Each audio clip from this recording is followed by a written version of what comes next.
こんにちは、ミーパーキングです。本日は私の愛車であるハリアーの中からお届けしています。というのもですね、私こちらのハリアーにちょっとねしたいことがありまして、今動画を回しています。で、そのしたいことなんですけれども、皆さんは車の中で YouTube が見たいと思ったことはありませんか？今まで乗っていた車がDVD のスロットがついていたりしたので、好きなアーティストのライブ DVD を入れたりとかして、動画をね聞きながらドライブを楽しんだりとかしていたんですけれども、こちらのハリアーだったり、最近のお車はそういうね DVD のスロットがついていなくて、スマホとつなげて音楽とかを楽しんだり、そういうことができるようになってるんですけれども、せっかくであればね友達とドライブする時とかに一緒にね動画を楽しめたらなと思ったので、本日はこちらのハリアーで YouTube を見る方法を皆さんにシェアしていきたいと思います。ということで本日使うのはこちらです。じゃん。こちらのオッドキャストになります。結構ねオッドキャストいろんな方ご紹介してるので知ってるよって方もいらっしゃるかと思うんですが、知らない方のために簡単に説明したいと思います。こちらのオッドキャストなんですけれども、中身がこういった感じになっています。小さなね画面になってるんですけれども、こちらがざっくり言うと画面のない Android スマホみたいな感じになってます。で、要はねスマホの脳みそみたいなのが入ってるような状態ですね。で、画面がないので操作ができないんですが、これを車に USB 接続して、そうするとナビの画面がスマホ画面みたいな状態になりますので、こちらを操作して、であとは Wi-Fi を接続したらスマートフォン同様に使えるというものです。ですのでつなげてしまえば、例えば YouTube だったりとか、あとは Netflix だったりとか Amazon プライムだったりとか、いろいろなね動画サービスなんかもこのナビで楽しむことができるという風になっています。で、普通にねもともとUSB とスマートフォンをつなげれば Apple CarPlay が楽しめたりですとか Android Auto 楽しむこともできるんですけれども、毎回ね線でつなげなければいけない煩わしさだったりとか、あとはね、線がごちゃごちゃしてるとインテリア的にもちょっぴり微妙になってしまうんじゃないかなと思うので、そのあたり解消できるのが、こちらのいい点ですよね。このねオッドキャスト、見た目もねちょっとなんか本革みたいな感じで高級感があるので、見えてしまっていても大丈夫ですし、今回のね私のハリアーの場合はここの部分にねちょうどぴったり収まるように置くことができるので、見た目的にもね差し障りがなくてすごくいいなと感じています。で、こちらのオッドキャストが結構前からね売られている製品になっていて、いろいろね種類とかもあったりするんですけれども、今回私が使用させてもらってる新型カープレイ AI ボックスという名前なのかなのこちらの商品に関しては、こちら新バージョンになっていて、操作した時の動きが滑らかになっているようです。実際にねこちら接続してどんな感じか見ていきたいなと思います。で、こちらですね、中に先端が USB と、Type-C のものと、あとは Type-C、両方 Type-C になっているものとありますね。様々な車に適用できるのでありがたいですよね。こちら線を挿していきます。ということで、オッドキャストと車を接続しました。本当にね、ただ線で挿しただけなんですけれども、ここからはね、スマートフォンも使って設定をしていきます。そしたら、ご自身のスマートフォンで Bluetooth をオンにします。で、そうしたらですね、画面上にピカソウというなんかね、ピカチュウみたいな名前のものが出てきたら、こちらをタッチします。そうしましたら、今度ナビ側にね、この Apple CarPlay の表示が出てきたので、こちらを押すと、このようにね、ちょっとスマートフォン的なね、画面が出てきます。で、こんな感じでスライドさせて使うことができます。で、もうすでにね、この Netflix だったりとか、YouTube Music だったりとかね、もともとね、入ってくれてるのもあります。例えばこの YouTube を押しますよね。そうするとね YouTube 見れるんじゃないって思うんですけど、この時点ではまだこのオッドキャストがインターネットに接続されてないんですよね。なのでここでインターネットの接続を行っていきます。で、どのようにしてこちらのね車にインターネットをつなげるかと言いますと、持ち運びタイプのねWi-Fi のルーターを持っている方はそちらをね使っていただいてもいいですし、結構ね手軽な方法としてはこちらのスマートフォンをテザリングといって、このスマートフォンからねWi-Fi を飛ばすことができるんです。で、こちら側でインターネットを使えるようにするという方法がありますので、こちらのね iPhone から Wi-Fi を飛ばして、ここでねインターネットが使えるようにしていきたいと思います。テザリングはですね、まず設定を開いてもらって、インターネット共有を押します。で、インターネット共有から他の人の接続を許可という風にします。で、こちら側からね、今インターネットにつなげる許可をしたので、今度はね、こちらのオッドキャストの方で設定をしていきます。こちらのね、設定をタッチして、そうするとね、もう本当にね、これ Android の設定画面みたいなのが出てくるんですけど、このネットワークとインターネットを開いて、Wi-Fi をね、接続していきます。で、Wi-Fi の接続は、こう、家の Wi-Fi とかと同じような感じで、今ね、このね、私の iPhone というのが出てるので、こちらですね。で、パスワードが、スマートフォン側に表示されているので、こちらを入力していきます。ということで、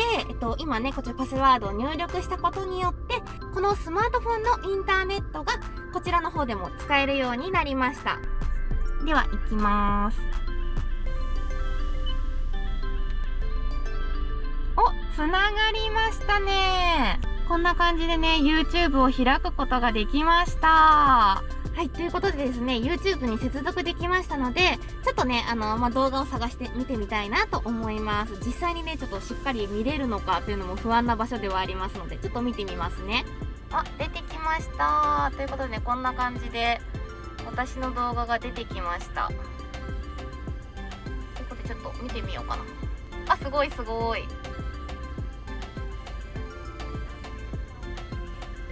はい、ということで見ることができました。なんかね、ちょっと自分のね動画をなんか車で見るってすごいなんかちょっと変な感じがしますけど。はい、ということでですね、実際にこのように動画を見ることができました。全然ね、カクカクしたりとかもなく、見た目もね、すごく綺麗ですね。普通にスマートフォンで見てるような感じです。まあ、このね、動画の解像度については多分そのね、ナビにもよるかと思うんですけど、まあ、問題なくね、見れますね。すごい。まあ、同様の使い方で、この YouTube 以外にも、Netflix、サブスク登録されてる方は Netflix だったり、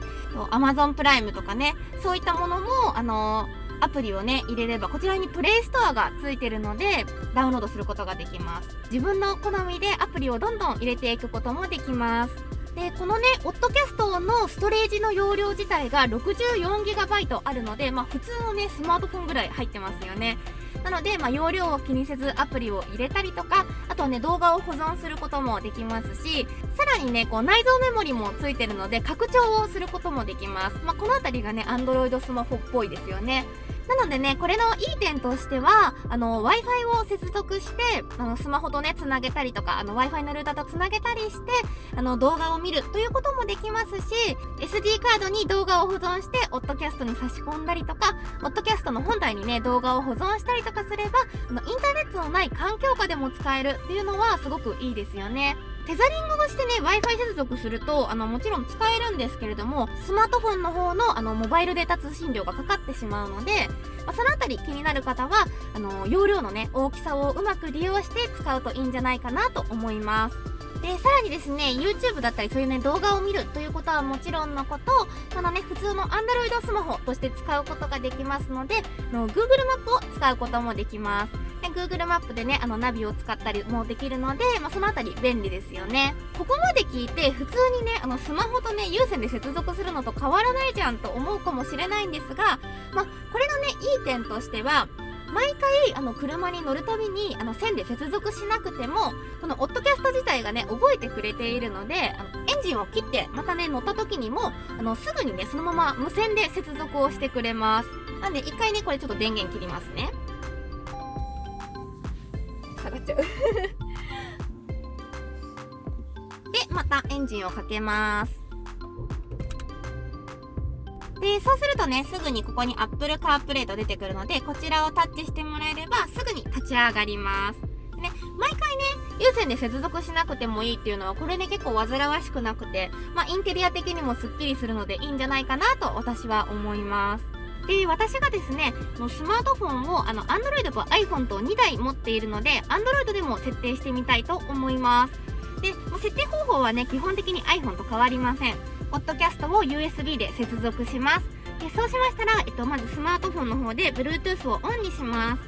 で、そうすると、このね、使用可能なデバイスというところに、このねオットキャストくんの名前であるピカチュウみたいな名前のピカソーというのが出てきます。出てきましたね。このピカソーというのが出てくるので、こちらをペアリングします。でこのペアリングをしますと、これでつなげられたかなと思います。こちらとこちらでスマートフォンのペアリングが完了しました。今現状この時点ではインターネットの接続ができません。なのでこちらもねテザリングをしてつなげていきたいと思います。ちょっとねテザリングの方法は Android のスマートフォンの種類によっても違うので、参考程度にご覧ください。こちらですね、Android の場合接続と共有というのを押しまして、これをオンにしますね。でそしたら今度はこちら側でこのスマートフォンとつなげる操作をしていきます。こちらに Mi の Android 出てきてますね。こちらを押してでパスワードを入力していきます。こんな感じで接続済みとなります。でこのように Android でも iPhone でもどちらでも使うことができます。なのでね、例えば1台のね車を家族で共有している場合でAndroid 派と iPhone 派といたりしても2人ともねこのオッドキャストを使うことができるので、そのあたりとても便利なんじゃないかなと思います。でさらに今回はね便利なこちらのリモコンを送っていただいてますので、ちょっとねこちらの使い方もやっていきたいなと思います。リモコンの方はですねちょっと説明書が日本語の記載がないんですけど、ちょっとねフィーリングでやっていきたいと思います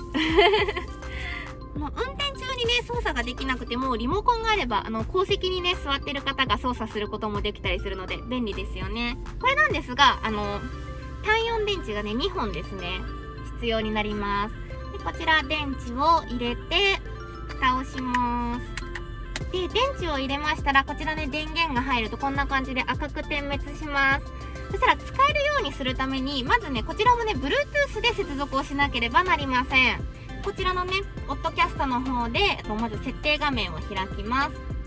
で設定画面を開いたら Bluetooth のところを開いて新しいデバイスとペア設定をするというふうに押します。でそうするとここにね BLE リモートというのが出てくるので、それを押すとこれとねペアリングをすることができます。これをね向けたところがマウスみたいに動きます。面白い。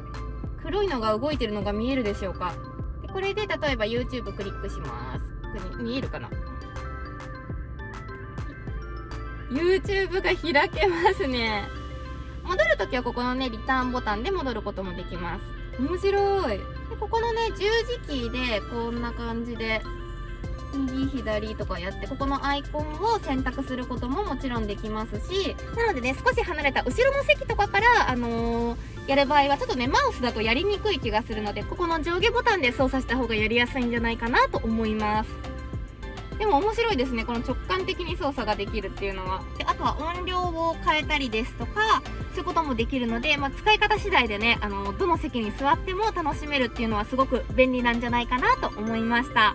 で使わないときはねこのリモコンの電源をオフにしてしまえばさっきみたいなねマウスとかは表示されないので、そういうね煩わしさはないかなと思います。なのでねお友達と大人数で出かける場合とかはこのねリモコンあるとすごく便利なんじゃないかなと感じました。それでですねオッドキャストの購入についてなんですけれども、ちょっとね皆さんに注意してほしいなと思うところがあります。オッドキャストの販売店についてなんですけれども、オッドキャストねいろんな業者さんから出てる場合があります。なんですけれども正規代理店から購入しない場合サポートを受けられない可能性があるそうです。で日本でねオッドキャストの正規代理店というのが1店舗しかありません。こちらのアキンド屋さんというところになります。こちらのねアキンド屋さんで購入した場合は日本の正規代理店となっているので、何かね疑問点があったりとかアフターサービス受けたい場合は日本人のスタッフから日本語でのアフターサービスを受けることができます。こうね、正規代理店以外からも買う方法がある場合があるかもしれないんですが、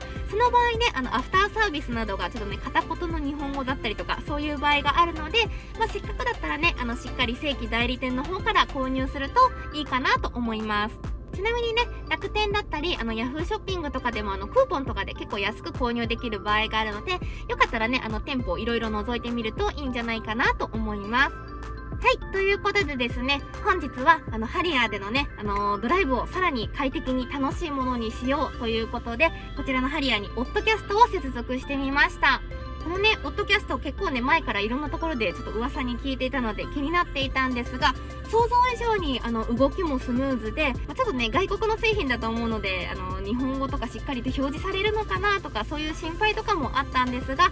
そういった心配もなく、すごく快適に使うことができました。iPhone の方でも Android の方でもナビを簡単にスマホ化できるというのはすごく魅力的なんじゃないかなと思います。気になる方はね、ぜひ概要欄の方に詳細載せておくのでチェックしてみてください。実際にオッドキャストを使っている方いましたらね、他にもいろいろね、これができるよとか便利な情報とかありましたら、ぜひコメントで教えてもらえると嬉しいです。他にも動画の感想などぜひコメントしていただけると嬉しいです。またチャンネル登録やグッドボタンを押していただけますと動画制作の励みになりますのでよろしくお願いします。それではまた次回の動画でお会いしましょう。バイバーイ。では電源を入れていきます。ちょっと待って。やばい、電池がないわ。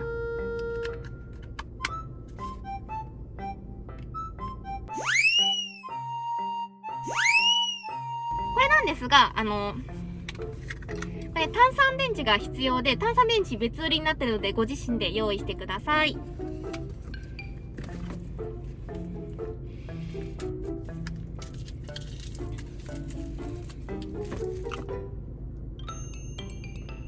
単3じゃないね。今単3買ってきたのに単3じゃなかったわ。ガーン。ね、こちらがね、単3じゃなかったですね。単4電池かな。単4電池が必要になります。もう一回買ってこなきゃ。